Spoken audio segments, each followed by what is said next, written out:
Hello friends, स्वागत है आपका आज की हमारी इस सीरीज में। मैं प्रदीप सिंह आप सभी का बहुत बहुत स्वागत करता हूं। जैसा कि आप देख रहे हैं, भारतीय संविधान के अंतर्गत जो सरकार का जो महत्वपूर्ण अंग होता है जिसका नाम होता है कार्यपालिका। कार्यपालिका के बेसिकली 4 भाग होते हैं। पहला भाग राष्ट्रपति, उपराष्ट्रपति, प्रधानमंत्री और महान्यायवादी। तो जो 4 भाग होते हैं उसके अंतर्गत जो राष्ट्रपति होता है उसको लेकर हम चल रहे हैं। राष्ट्रपति से रिलेटेड पहला लेक्चर मैंने आपको रिकॉर्ड कर दिया है, वो आप सभी ने वो देखा होगा।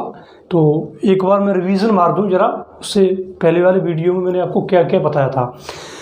राष्ट्रपति का जो नियुक्ति कैसे होती है, इससे पहले वाले वीडियो में मैंने आपको बताया था कि राष्ट्रपति जो होता है उसकी नियुक्ति कैसे होती है, नियुक्ति न कह के उसका निर्वाचन कैसे होता है, और साथ ही साथ जो है राष्ट्रपति की क्या क्या शक्तियाँ होती हैं। शक्तियाँ का मतलब जो है बेसिकली राष्ट्रपति का जो संवैधानिक प्रमुख होता है उसका क्या आधार होता है वो भी मैंने आपको बताया था, ठीक है। और जो उसकी क्या योग्यता एवं शर्तें होती है उसके पद के लिए, वो भी मैंने आपसे चर्चा की थी। तो आज मैं आपको बताऊंगा राष्ट्रपति पर महाभियोग कैसे लगता है, राष्ट्रपति को अपने पद से कैसे हटाया जाता है। राष्ट्रपति को अपने पद से हटाए जाने के 3-4 कारण होते हैं, 3-4 तरीके होते हैं। पहला तरीका कौन सा होता है, 5 साल बाद वो स्वतः ही अपने पद से हट जाएगा, 5 साल बाद। दूसरा, या उसकी मृत्यु हो गई हो, है ना। तीसरा, स्वेच्छा से त्यागपत्र दे। और चौथा जो कार्ड होता है वो होता है महाभियोग।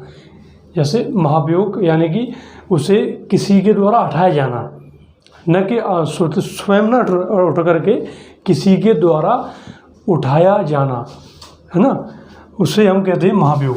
अब हम देखेंगे कि महाभियोग होता क्या है, महाभियोग की क्या संवैधानिक प्रक्रिया होती है और कैसे राष्ट्रपति पर महाभियोग लगाया जाता है, उसका आधार क्या होता है, ठीक है ना। तो देखो, राष्ट्रपति पर जो महाभियोग लगता है वो संविधान का अनुच्छेद 61 जो है संविधान का, वो ये वर्णन करता है। उसके अंतर्गत ये वर्णन है कि राष्ट्रपति पर महाभियोग लगाया जाएगा, और जो महाभियोग लगाएगा कौन, वो भी कहीं न कहीं ये बताता है। यहाँ देखिए, राष्ट्रपति पर जो महाभियोग होता है वो कैसे लगाया जाता है, उसका क्या कारण होता है राष्ट्रपति पर महाभियोग लगाने का। तो राष्ट्रपति पर महाभियोग लगाने का जो कारण होता है वो है संविधान का अतिक्रमण करने पर। अगर कोई राष्ट्रपति अपने पद व संविधान का दुरुपयोग करता है, जो संविधान में प्रदत्त जो अधिकार व शक्तियाँ होती हैं उसके जो है इतर अगर कोई राष्ट्रपति या कोई व्यक्ति जाता है तो उस पर महाभियोग चलाया जा सकता है, उसे अपने पद से हटाया जा सकता है, ठीक है ना। तो यहाँ देखिए, राष्ट्रपति पर महाभियोग चलता कैसे, क्या उसकी प्रक्रिया होती है, आइए। और कौन चलाता है, किसके पास महाभियोग लगाने की शक्ति होती है। तो यहाँ ध्यान रखिएगा, राष्ट्रपति पर जो महाभियोग लगाने की जो शक्ति है वो संसद पर होती है। संसद ही एकमात्र ऐसी संस्था होती है जो राष्ट्रपति पर महाभियोग लगाती है, ठीक है ना। अब आइए देखते हैं कैसे लगता है महाभियोग। मैंने आपको बताया था कि संसद के क्या सदन होते हैं, अभी आगे हम संसद ही पढ़ेंगे, लेकिन चर्चा करते करते मैं आपको बताता चल रहा हूँ कि संसद के बेसिकली 2 सदन होते हैं, लोकसभा और राज्यसभा। अब देखते हैं कि कैसे जो महाभियोग लगता है। देखो, लोकसभा और राज्यसभा 2 सदन होते हैं। राष्ट्रपति पर जो महाभियोग लगता है, महाभियोग की जो प्रक्रिया होती है जो वो लोकसभा में स्टार्ट होती है। यहाँ ध्यान रखिएगा, अगर कभी प्रश्न आए कि राष्ट्रपति पर महाभियोग चलाने की जो प्रक्रिया होती है वो सर्वप्रथम किस सदन में प्रारंभ होती है, तो ध्यान रखिएगा वो सर्वप्रथम जो प्रारंभ होती है वो होती है लोकसभा में, उसके बाद फिर राज्यसभा में जाती है। और होता क्या है कि जैसे बहुत सारे ऐसे विधेयक होते हैं, बहुत सारे ऐसे कानून होते हैं, जब वो बनाए जाते हैं तो उनकी बनने की प्रक्रिया किसी भी सदन में प्रारंभ की जाती है। तो अमूमन हमारे दिमाग में होता क्या है कि राष्ट्रपति के पर भी महाभियोग चलाया जा रहा है तो उसकी हटाने की प्रक्रिया भी किसी भी सदन में प्रारंभ की जा सकती है, लेकिन ऐसा नहीं है। उसकी एक व्यवस्थित तरीका होता है, उसके माध्यम से महाभियोग चलाया जाता है। तो यहाँ देखो, लोकसभा में इसकी प्रक्रिया स्टार्ट होगी। कैसे स्टार्ट होगी भैया, तो स्टार्ट ऐसे होगी कि जब किसी राष्ट्रपति पर, किसी व्यक्ति पर, किसी जो राष्ट्रपति के पद पर है, अगर उस पर महाभियोग लगाया जाता है तो सर्वप्रथम जो है 14 दिन पूर्व राष्ट्रपति को सूचना देना अनिवार्य होगा। लोकसभा जो है जो है जो लोकसभा में चलेगा। तो सबसे पहले तो लोकसभा जो है राष्ट्रपति को जो है 14 दिन पूर्व जो है उसे राष्ट्रपति को सूचना देना अनिवार्य होता है कि भैया राष्ट्रपति महोदय, महामहिम श्री राष्ट्रपति जी, हम आप पर महाभियोग चलाएंगे। ये 14 दिन पूर्व आपको जो है सूचित किया जाता है। सूचित क्यों किया जाता है? सूचित भैया इसलिए किया जाता है, आप खुद सोचिए कि इतने बड़ा जो पद है, संवैधानिक प्रमुख होता है, संवैधानिक पद होता है, उस पर महाभियोग चला जा रहा है ना। कोई छोटे मोटे टिच्चू मिच्चू कोई पद नहीं है, कोई टिच्चू मिच्चू कोई व्यक्ति नहीं है, एक बहुत बड़ा संवैधानिक प्रमुख है, राष्ट्र का प्रमुख है, उसको हटाने की प्रक्रिया स्टार्ट की जा रही है। तो भैया उस व्यक्ति को पता तो होना चाहिए। अब पता चला कि कल लोकसभा का सदन चल रहा है और राष्ट्रपति बेचारे सोकर उठे नहीं, तब तक उन्हें खबर मिली कि भैया राष्ट्रपति जी आप पर जो महाभियोग चलाया जा रहा है। तो ये क्या हुआ? सोचिए आप, राष्ट्रपति भी एकदम बहुत चक्के रह जाएंगे, भैया ये क्या होगा यार, ऐसे कैसे महाभियोग चला जा रहा है हम पर, है ना। तो तसल्ली से चला जाता है, ऐसा नहीं है कि एकदम हड़बड़ी नहीं होती, तसल्ली होती है। सबसे पहले भैया आप राष्ट्रपति को 14 दिन पहले आप सूचना तो सूचित करो कि भैया राष्ट्रपति हम आप पर जो है महाभियोग चलाएंगे, ठीक है। आप जो है सतर्क हो जाइए, ठीक है। और कारण भी बताना पड़ेगा क्यों चला रहे हैं, तो राष्ट्रपति भी भाई सतर्क हो जाएंगे एकदम, है ना, कि हम मुझ पर महाभियोग चलाया जा रहा है। तो अगर उन्हें लगेगा कि ये जो महाभियोग लगाया जा रहा है झूठा है या ये बेबुनियाद है, तो राष्ट्रपति भी सतर्क हो जाएंगे, कुछ सबूत वगैरह जुटाएंगे, कुछ अपनी बात रखेंगे पक्ष में, है ना। तो ऐसे ही लगा देंगे तो कहाँ से वो ऐसा कर लेंगे ना। तो इस प्रक्रिया से एक प्रक्रिया होती है, एक संवैधानिक, उसको अपनाया जाता है। तो 14 दिन पूर्व जो है राष्ट्रपति को जो है सूचना देनी पड़ती है, ठीक है, देना अनिवार्य होता है। ओके, जब राष्ट्रपति को सूचना मिल जाती है भैया 14 दिन बाद, है ना, जब राष्ट्रपति को सूचना आज जैसे दे दी सूचना, तो आज से जो है 14 दिन बाद जो है क्या होता है कि संसद की जो लोकसभा की जब कार्रवाई शुरू होती है, लोकसभा जो चलती है, तो उसमें क्या होता है कि अब प्रस्ताव आएगा। जैसे कोई भी विधेयक पास होता है तो सबसे प्रस्ताव आता है और वो प्रस्ताव पर पास होता है, ठीक है। अब यहाँ देखिए, आगे आपने सूचना दे दी राष्ट्रपति को कि आप पर महाभियोग चलाया जाएगा, उसके बाद फिर प्रस्ताव आएगा। प्रस्ताव कहाँ आएगा? लोकसभा में, न कि राज्यसभा में, ध्यान रखिएगा। सबसे पहले कहाँ आएगा? लोकसभा में प्रस्ताव आएगा। प्रस्ताव लाएगा कौन भैया? तो देखो यहाँ प्रस्ताव जो लाएगा वो लाएगा सदन की कुल संख्या के 1/4 सदस्य। 1/4 का मतलब है 25%, 25। तो अगर हम मोटा मोटा अंदाज़ा लगाएं तो लगभग अगर हम कहें तो 1 से 70 है कम से कम, चूँकि 545 है ना, तो लगभग अगर हम देखें तो 1 से 27 या 28 मेंबर जो है कम से कम प्रस्ताव लाएंगे, ठीक है। अब आप सोच के देखिए यार, 1 से 27 28 जो मेंबर हैं, एग्जैक्ट आप देख लीजिए, निकाल लीजिएगा, लगभग जो 1/4 सदस्य होते हैं वो आगे प्रस्ताव लाएंगे कि भैया हम जो है प्रस्ताव पेश करते हैं राष्ट्रपति पर महाभियोग चलाने का। ये जो है कौन लाएगा? 1/4 सदस्य। अब आप सोचिए कि 1/4 सदस्य इतनी बड़ी संख्या में कोई प्रस्ताव लाता है। जब कोई कानून बनता है तो एक व्यक्ति प्रस्ताव लाता है बस, है ना। जब संविधान में कोई संशोधन होता है तब भी एक ही व्यक्ति प्रस्ताव लाता है, लेकिन राष्ट्रपति को उठाने के लिए लगभग 100 से अधिक मेंबर जो है प्रस्ताव लाने के 100 से अधिक मेंबर होने चाहिए, तभी भी प्रस्ताव ला सकते हैं। तो ऐसा क्यों है? तो वैसे मैंने इससे पहले आपको बताया कि राष्ट्रपति पर महाभियोग लगा रहे हैं आप, तो कम से कम आपका जो आधार है, जनाधार तो आपके पास होना चाहिए। ऐसा नहीं है कि किसी कोई व्यक्ति जो है पर्टिकुलर उससे कोई राष्ट्रपति से कोई दुश्मनी हो, है ना, वो सांसद बन गया तो वो महाभियोग ले आया, है ना। भाई राष्ट्रपति पर वो व्यक्तिगत नहीं होता, वो सार्वजनिक होता है। तो अगर आप राष्ट्रपति पर महाभियोग लगा रहे हैं तो कुछ आधार तो एक मजबूत होना चाहिए ना। तो अगर 100 से अधिक सदस्य किसके पास होंगे? कोई निर्दलीय तो हो नहीं सकता, है ना। कोई एक बहुत बड़ी मजबूत तो कोई पार्टी होगी, या तो सत्ता पक्ष हो सकता है या विपक्ष हो सकता है, वही लाएगा, है ना, ठीक है। तो यहाँ ध्यान रखिएगा कि यहाँ आप ध्यान रखें कि सदन की कुल संख्या के 1/4 जो सदस्य होते हैं वो क्या लाएंगे भैया? प्रस्ताव लाएंगे, ठीक है ना। प्रस्ताव आ गया भैया। अब क्या होगा कि जब प्रस्ताव आ गया तो फिर क्या होगा कि सदन की कुल संख्या के 2/3 सदस्य क्या करते हैं? प्रस्ताव को जो है पास करते हैं। 2/3 सदस्य, यानी कि लगभग 75% टोटल जो मेंबर हैं 543 हमारे सदस्य होते हैं किसमें, लोकसभा में। राज्यसभा के द्वारा होते हैं, राज्यसभा अभी हम बात करेंगे, ठीक है ना। तो 545 जो टोटल लोकसभा के जो सदस्य होते हैं उनका 75% जो मेंबर होते हैं वो जो है क्या करते हैं, 2/3 जो सदस्य होते हैं वो कहीं ना कहीं प्रस्ताव को पास करते हैं। उसमें कुल उपस्थित, यहाँ ध्यान रखिएगा कि उस दिन की बैठक में जो उपस्थित जो टोटल मेंबर होते हैं कुल सदस्यों का 2/3 है ना। टोटल ओवरऑल पूरी लोकसभा के जो सदस्य होते हैं उनका 2/3 नहीं होता, उस दिन कितने उपस्थित हैं। अगर 100 सदस्य उपस्थित हैं तो 2/3 उनका अलग होगा, 200 उपस्थित हैं उनका 2/3 अलग होगा, 300 उपस्थित हैं उनका 2/3 अलग होगा, और 543 उपस्थित हैं तो उनका 2/3 अलग होगा, ठीक है ना। तो उस दिन उपस्थित 2/3 सदस्यों के द्वारा जो है प्रस्ताव को पास करना पड़ता है, तब वो जो है लोकसभा से पास होता है। अब जब कोई भी विधेयक होता है, कोई भी प्रस्ताव जब लोकसभा उसे पास करती है तो नियम ये होता है कि फिर वो जाएगा कहाँ, राज्यसभा के पास, है ना। लोकसभा पास करेगी उसके बाद आएगा राज्यसभा के पास, और जब राज्यसभा पास कर देती है तो उसके बाद वो जाता है, उसके बाद ओवरऑल संसद से वो पारित मान लिया जाता है जब राष्ट्रपति पर के हस्ताक्षर उसमें हो जाते हैं। अब क्योंकि यहाँ राष्ट्रपति पर ही महाभियोग लगाया जा रहा है तो क्या राष्ट्रपति के हस्ताक्षर यहाँ अनिवार्य होते हैं, नहीं, यहाँ राष्ट्रपति के हस्ताक्षर जो होते हैं वो अनिवार्य नहीं होते, ठीक है ना। तो अब देखिए, अब यहाँ से प्रस्ताव पास हो गया भैया, अब वो पहुँचा कहाँ, राज्यसभा में।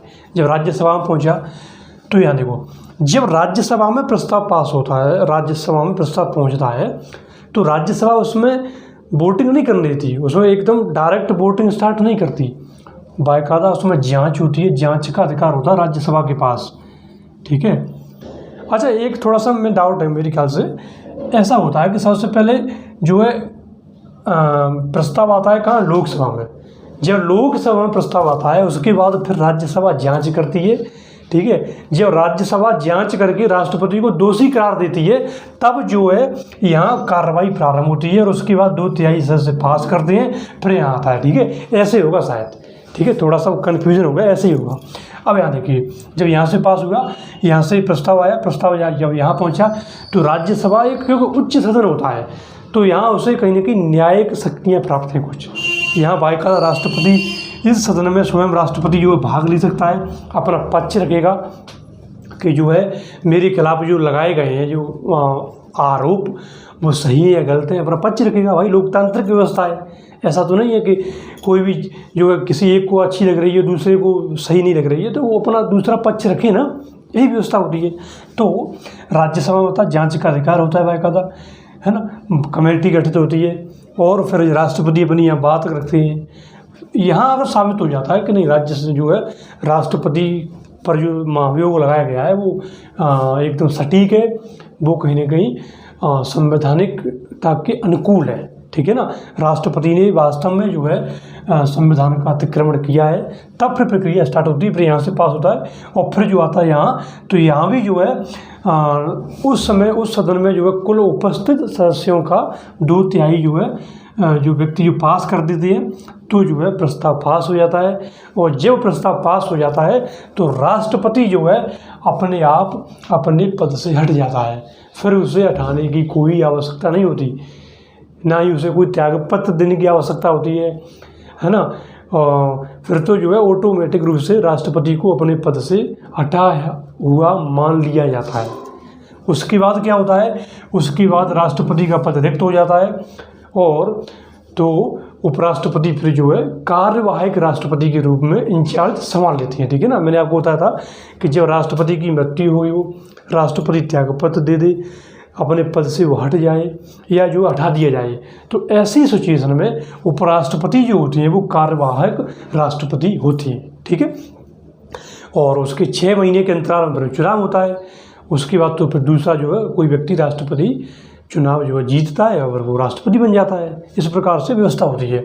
अच्छा, एक चीज़ बताइए, जैसे मानने के लिए किसी राष्ट्रपति की मृत्यु हो जाए तो उपराष्ट्रपति जो है कार्यवाहक राष्ट्रपति बन जाते हैं, लेकिन अगर उपराष्ट्रपति की मृत्यु हो जाए या वो त्यागपत्र दे दे तो क्या होगा। भाई राष्ट्रपति का पद भी खाली है, उपराष्ट्रपति का पद भी खाली है, तो अब क्या होगा, अब राष्ट्रपति के वो जो 6 महीने के अंदर वो चुनाव होता है, चुनाव एकदम तो नहीं होता कि आज ही राष्ट्रपति का पद खाली हुआ हो तो तुरंत दूसरे दिन या तुरंत तत्काल जो है राष्ट्रपति का निर्वाचन हो जाए, ऐसा तो नहीं होता ना, समय लगता है। तो तब तक क्या पद को खाली बनाया जा सकता है, क्या पद को खाली बनाए रखा जा सकता है, बताइए, सोचिए आप। नहीं, ऐसा नहीं होता, ऐसा नहीं होता। एक व्यक्ति थे, राष्ट्रपति थे जाकिर हुसैन, ठीक है। 1969 में उनकी होगी मृत्यु, 1900 शायद ऐसे ही कुछ डेट थी जाकिर हुसैन की। तो जब उनकी मृत्यु हो जाती है तो उपराष्ट्रपति बनाया उस समय होते हैं शायद वीवी गिरी होते हैं मेरे ख्याल से, अभी देख लेंगे। तो वो कार्यवाहक राष्ट्रपति बन जाते हैं, वो भी अपना त्यागपत्र दे देते हैं, है ना। तो उपराष्ट्रपति का पद भी खाली और राष्ट्रपति का पद भी खाली, तो अब कौन बनेगा। तो फिर यहाँ ध्यान रखिएगा, फिर उच्चतम न्यायालय का जो मुख्य न्यायाधीश होता है वो राष्ट्रपति, वो ऐसा कार्यवाहक राष्ट्रपति जो है पद पर बन जाता है, ठीक है। कौन, उच्चतम न्यायालय का मुख्य न्यायाधीश ऑटोमेटिक रूप से उस पर इंचार्ज आ जाता है जब तक कि दूसरा राष्ट्रपति निर्वाचित होकर न आ जाए, ठीक है ना। इसे ध्यान रखिएगा। देखते हैं राष्ट्रपति की शक्तियाँ। राष्ट्रपति की शक्तियाँ क्या होती हैं। देखो, बेसिकली राष्ट्रपति की 3 शक्तियाँ होती हैं। कौन कौन सी, कार्यकारी, विधायी और न्यायिक शक्तियाँ, ठीक है। यहाँ एक बात ध्यान रखिएगा आप, जब हम मंत्रिपरिषद पढ़ेंगे तब आप देखेंगे कि जब, और इससे पहले जब मैं राष्ट्रपति का पहले वाला लेक्चर आपको पढ़ा रहा था तो मैंने आपको बताया था कि राष्ट्रपति का जो पद है वो संवैधानिक है, ठीक है ना। संवैधानिक का मतलब क्या होता है कि राष्ट्रपति जो होता है वो सरकार का संवैधानिक प्रमुख होता है, न कि वास्तविक।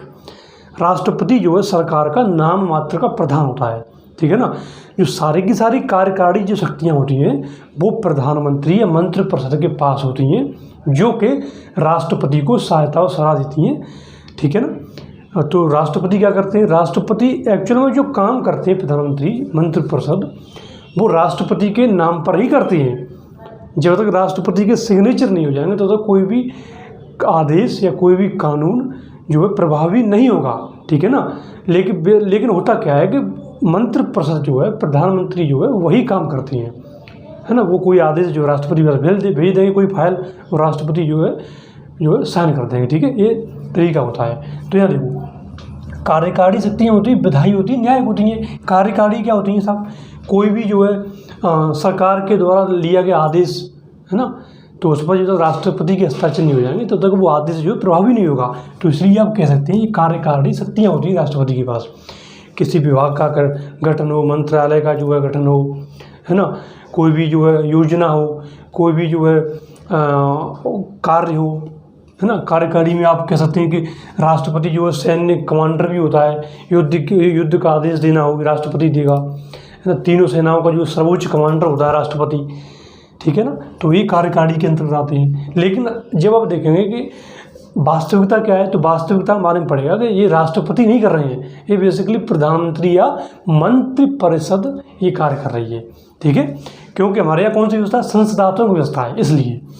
विधायी शक्तियाँ क्या होती हैं, विधायी जो शक्तियाँ होती हैं राष्ट्रपति की, जैसा कि आगे हम देखेंगे कि कोई भी कानून तब तक कानून नहीं बनेगा, कोई भी विधेयक जो है तब तक कानून का रूप धारण नहीं करेगा जब तक जो है राष्ट्रपति उसको अपनी अनुमति प्रदान नहीं करती, यानी अपने हस्ताक्षर या सिग्नेचर नहीं करते, ठीक है ना।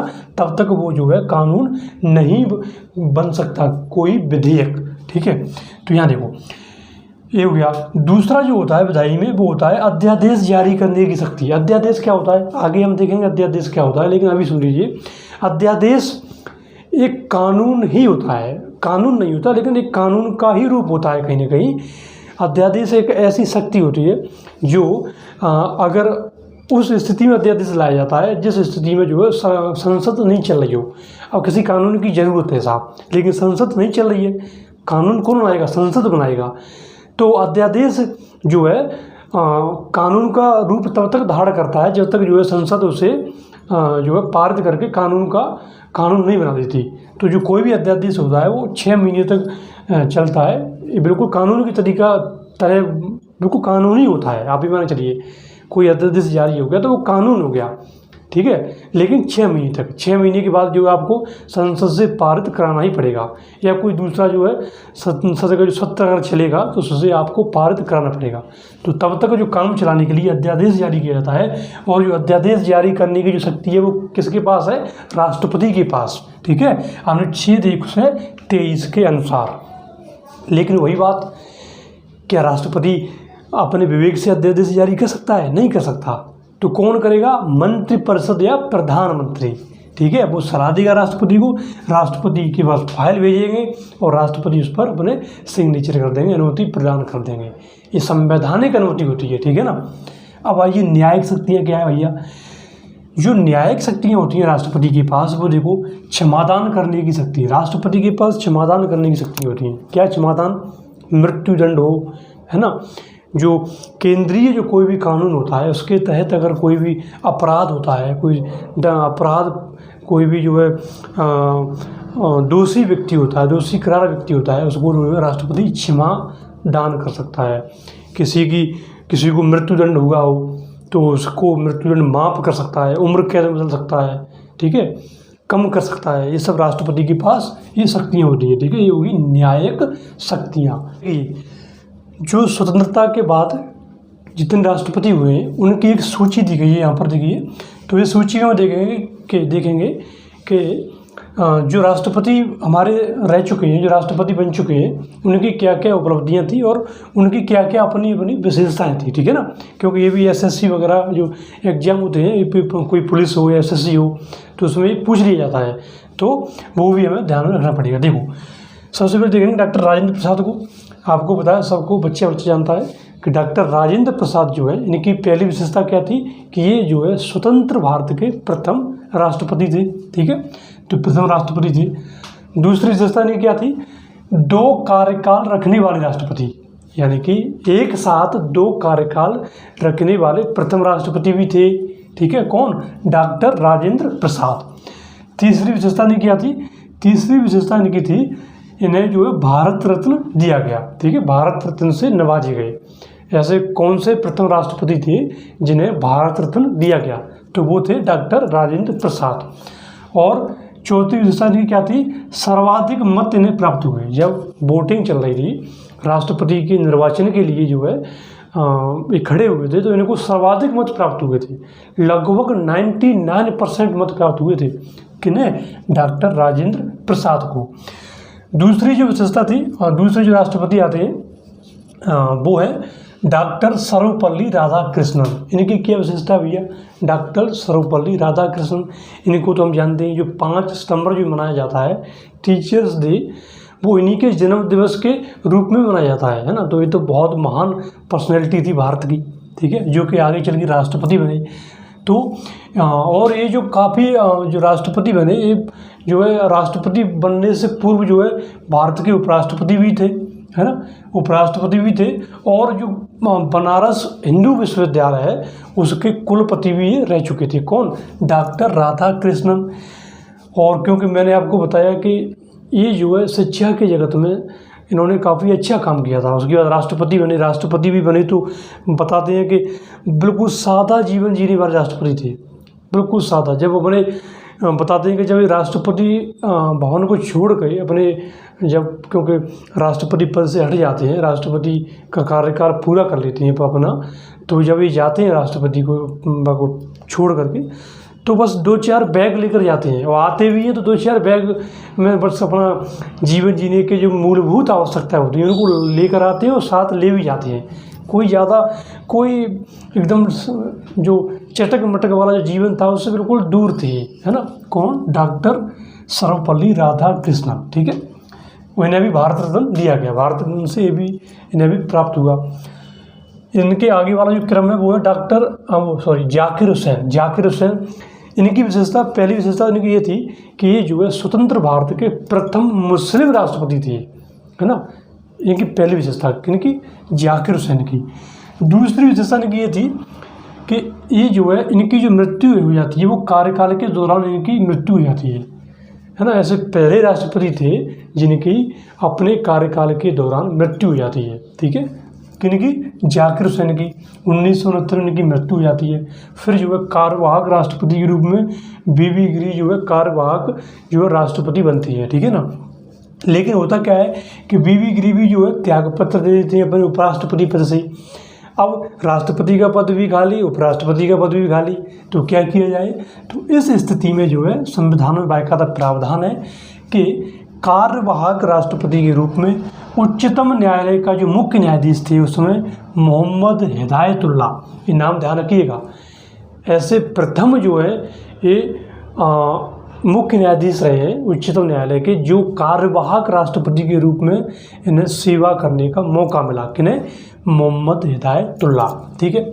आगे बढ़ते हैं। फ़खरुद्दीन अली अहमद, ये जो है दूसरे मुस्लिम राष्ट्रपति थे, है ना, जो कि मुस्लिम कम्युनिटी से आते थे। ये देखिए फ़खरुद्दीन अली अहमद, इनकी भी जो मृत्यु हुई है वो कार्यकाल में ही इनकी मृत्यु हो जाती है। और इनके बाद जो है उपराष्ट्रपति वीडी जयंती जो है कार्यवाहक राष्ट्रपति बनते हैं। तो यहाँ ध्यान रखिएगा 2 मुस्लिम राष्ट्रपति हुए हैं, उनकी मृत्यु जो है उनके जो है कार्यकाल के दौरान ही हो गई थी, ठीक है। ओके, आगे बढ़ते हैं। बीबी गिरी, बीबी गिरी जो थे इनकी एक अलग ही विशेषता है। वो क्या विशेषता थी इनकी? पहली विशेषता ये थी कि ये जो है कार्यवाहक राष्ट्रपति रहे, प्रथम विशेषता इनकी। क्योंकि जब फ़खरुद्दीन अली अहमद की मृत्यु हो जाती है तो कार्यवाहक राष्ट्रपति यहाँ रहे थे बीबी गिरी। जाकिर हुसैन की जब मृत्यु हो जाती है तब, ठीक है ना, जाकिर हुसैन की जब मृत्यु हो जाती है तो बीबी गिरी जो है पहले ऐसे राष्ट्रपति थे जो राष्ट्रपति बनने से पूर्व कार्यवाहक राष्ट्रपति बन चुके थे, कार्यवाहक राष्ट्रपति रह चुके थे, ठीक है, बीबी गिरी। दूसरी विशेषता इनकी क्या थी? प्रथम स्वतंत्र व निर्दलीय राष्ट्रपति। ये बहुत बड़ी बात है, ये निर्दलीय राष्ट्रपति थी, यानी किसी भी दल से समर्थन से, किसी भी दल से खड़े नहीं हुए, निर्दलीय खड़े हुए, है ना, बिल्कुल निर्दलीय। और बताया जाता है कि उस समय क्योंकि इंदिरा गांधी हमारी प्रधानमंत्री थी तो उनकी पार्टी में कुछ कसमकस चल रही थी, खींचतान चल रही थी। तो इंदिरा गांधी जब इनका चुनाव हो रहा था, क्योंकि कांग्रेस की तरफ थे संजीव रेड्डी राष्ट्रपति थे और ये निर्विरोध थे, कौन? बीबी गिरी। तो बताया जाता है क्योंकि इंदिरा गांधी अपनी पार्टी से खपा थी, कहीं ना कहीं पार्टी में उस समय जो वर्चस्व था कामरान का था, उस समय वर्चस्व नहीं, उस समय शायद वो थे, क्या नाम था उनका, मोरारजी देसाई, से उनमें कुछ खींचतान चल रही थी। तो इंदिरा गांधी जो है इनके पक्ष में थी, किनके पक्ष में? बीबी गिरी के पक्ष में थी कि भाई जो है कांग्रेस का जो उम्मीदवार जो है बीबी गिरी होने चाहिए। लेकिन पार्टी के जो पदाधिकारी थे और जो अध्यक्ष थे उन्होंने इनकी नहीं मानी, उन्होंने जो है संजीव रेड्डी को जो है कांग्रेस का उम्मीदवार घोषित किया। तो इंदिरा गांधी ने कहीं ना कहीं अपनी एक आन और बान शान पर ली बात है कि भाई मेरी बात नहीं मानी इन लोगों ने, है ना। तो और मैं जो है पंडित जवाहरलाल नेहरू की बेटी हूँ और प्रधानमंत्री भी हूँ, इन्होंने मेरी बात क्यों नहीं मानी भाई। तो उन्होंने फिर क्या किया कि बीबी गिरी को चुपके से जो है खड़ा कर दिया कि आप जो है निर्विरोध निर्दलीय, है ना, किसी दल से आप ऐसे ही खड़े हो जाइएगा। तो उधर कांग्रेस के उम्मीदवार के रूप में डॉक्टर संजीव रेड्डी थे, है ना, बीबी गिरी निर्विरोध खड़े हुए साहब। अब होता क्या है कि जिस दिन इलेक्शन होना था, होता क्या है कि जो विप का जो सिस्टम है ना, कि जैसे कोई भी सांसद जो है वो अपने पार्टी के अनुरूप ही चलेगा। तो उस समय विप का सिस्टम नहीं था, उस समय जिसको जो मर्जी होती वही करता था, है ना। तो जिस दिन चुनाव होने थे उससे कुछ क्षण पहले इंदिरा गांधी ने एक घोषणा कर दी है ना, एक रेडियो के माध्यम से कहा सभी सांसदों से कि आप अपनी अंतरात्मा की आवाज़ से जो है वोट दीजिए, है ना। आपकी अंतरात्मा क्या कहती है, ज़रूरी नहीं है कि आप जो है किसी के दबाव से वोट दें, अपने अंतरात्मा की जो है आवाज़ सुन के जो है आप जो वोट कीजिए, है ना। तो उनका डायरेक्ट निशाना ये था कि आप जो है संजीव रेड्डी को वोट मत दें, आप बीबी गिरी को वोट दें। यानी इसका उनका मतलब ये था कि आप इस बात को लेके डरे ना, आप डर पैदा ना करें कि आप जो है आपको जो है संजीव रेड्डी को ही वोट देनी है क्योंकि वो कांग्रेस का उम्मीदवार है, आप जो है बीबी गिरी को भी वोट दे सकती हैं आप। इसलिए उन्होंने कहा आप अंतरात्मा की आवाज़ से जो है वोट दें। तो फिर होता क्या है कि अंत में जो है संजीव रेड्डी हार जाते हैं और बीबी गिरी जीत जाते हैं। तो उसके बाद फिर जो है पार्टी का विघटन ही हो जाता है, क्योंकि जो दूसरा पक्ष था वो नाराज़ हो गया, उनकी सोच के देखिए कि जिन्होंने उन्हें खड़ा किया था और पार्टी उसमें सत्ता में थी, उसके पास सांसद थे, सब विधायक थे, फिर भी वो नहीं जीत पाए, है ना। तो फिर तो आगे चल के जो पार्टी टूट जाती है, और जो कि इंदिरा गांधी चाह रही थी, और उनके बाद तो इंदिरा गांधी का जो कब्जा ही हो जाता है राजनीति कांग्रेस पार्टी पर, है ना। वो चलो आगे हम देखेंगे, ठीक है। आइए, नीरव संजीव रेड्डी, उसके बाद नीरव संजीव रेड्डी आते हैं। इनकी विशेषता क्या थी? एकमात्र निर्विरोध थे, बाद में निर्विरोध चुन लिए गए, है ना। कोई भी जो है इनके विरोध में खड़ा नहीं हुआ, है ना। और राष्ट्रपति बनने से पूर्व जो थे ये लोकसभा के अध्यक्ष रह चुके थे, और साथ में राष्ट्रपति बनने से पूर्व जो है आंध्र प्रदेश के मुख्यमंत्री भी रह चुके थे। कौन? नीलम संजीव रेड्डी। और ये जो है सबसे कम उम्र के राष्ट्रपति बनने का इन्हें गौरव प्राप्त हुआ। ये मात्र 67 वर्ष की उम्र में जो है भारत के राष्ट्रपति बन गए थे। कौन? नीलम संजीव रेड्डी। इसी क्रम में जो आगे जो राष्ट्रपति हैं उनकी विशेषता में देखते हैं। जो इससे आगे वाला जो नाम आता है उनमें आता है शंकर दयाल शर्मा। शंकर दयाल शर्मा जो है भारत के राष्ट्रपति रह चुके थे, और इनकी क्या विशेषता है वो हम देखते हैं। तो देखो, राष्ट्रपति बनने से पूर्व जो है शंकर दयाल शर्मा जो थे वो एमपी के मुख्यमंत्री रह चुके थे, मध्य प्रदेश के जो है मुख्यमंत्री रह चुके थे। और शंकर दयाल शर्मा की दूसरी जो सबसे प्रमुख विशेषता है वो यहाँ देखिए, वो क्या है, जो किसी भी राष्ट्रपति की नहीं है। वो क्या है? इन्होंने 4 प्रधानमंत्रियों के साथ कार्य किया। इन्होंने 4 प्रधानमंत्रियों के साथ कार्य किया। कौन कौन से प्रधानमंत्री थे?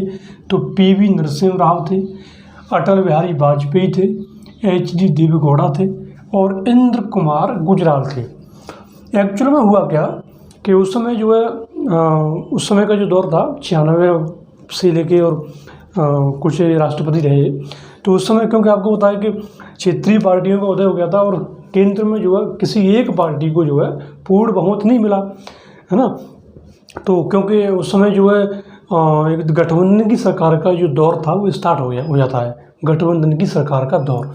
तो उसी गठबंधन की सरकार के दौर में जो है 4 प्रधानमंत्री भारत ने देखे, क्योंकि बहुत प्रधानमंत्री बदलते रहते हैं ना। कहीं उसको बहुमत प्राप्त हो गया, कहीं उसको बहुमत प्राप्त हो गया, कहीं उसका बहुमत गिर गया। इस तरीके से 4 प्रधानमंत्रियों का जो है कार्यकाल उन्होंने देखा। ज्ञानी जेल सिंह को देखते हैं आगे वाले। तो ये देखिए, जो ज्ञानी जेल सिंह थे इनकी क्या विशेषता है? राष्ट्रपति बनने से पूर्व पंजाब के मुख्यमंत्री रह चुके थे।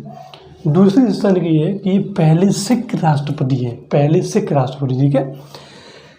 तीसरी विशेषता इनकी क्या है कि डाक संशोधन विधेयक लौटाकर पहली बार इन्होंने वीटो शक्ति का प्रयोग किया। राष्ट्रपति के पास भी कुछ वीटो पावर होती है।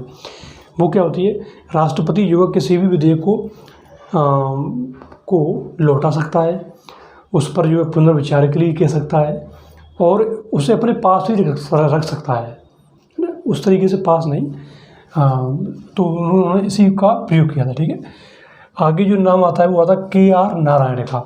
KR जो नारायण है वो पहले जो है दलित राष्ट्रपति थे। बस इनकी यही विशेषता है कि पहले दलित राष्ट्रपति थे, KR नारायण। आगे वाला जो नेक्स्ट जो नाम है वो है प्रतिभा पाटिल। प्रतिभा पाटिल की क्या विशेषता है? इनकी पहली विशेषता ये कि ये जो है पहली महिला राष्ट्रपति है, पहली विशेषता। और राष्ट्रपति बनने से पूर्व ये जो है राज्यसभा की उपसभापति रह चुकी हैं, और राजस्थान की जो है उपराज्यपाल भी, राजस्थान की जो है राज्यपाल है, राजस्थान की राज्यपाल जी रह चुकी हैं, ठीक है, रह चुकी थी। कौन? प्रतिभा पाटिल।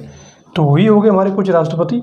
और उसके बाद फिर डॉक्टर APJ अब्दुल कलाम आते हैं, जिन्हें जो भारत रत्न दिया जाता है। उनके बाद फिर जो है प्रतिभा देवी पाटिल आते हैं, है ना, पाटिल जो महिला राष्ट्रपति थी। फिर जो प्रणब मुखर्जी आते हैं, उन्हें भी भारत रत्न दिया जाता है। और जो अभी जो हमारे राष्ट्रपति हैं जिनका नाम क्या है,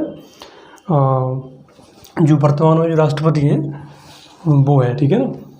तो इस तरीके से जो है ये हो गए हमारे राष्ट्रपतियों का क्रम। किस तरीके जो है रामनाथ कोविंद, देखो थोड़ा सा खूब बता रहे हैं, दिमाग से सटक जाता है ना। रामनाथ कोविंद अभी जो हमारे वर्तमान राष्ट्रपति हैं, ठीक है ना। रामनाथ कोविंद जो है इनकी भी विशेषता क्या है कि ये जो है बिहार के उपराज्यपाल रह चुके हैं। राष्ट्रपति बनने से पूर्व ये थे, ये जो है बिहार के उपराज्यपाल रह चुके हैं। और इनकी एक और विशेषता ये है कि ये राष्ट्रपति बनने से पूर्व जो है उपराष्ट्रपति नहीं थी।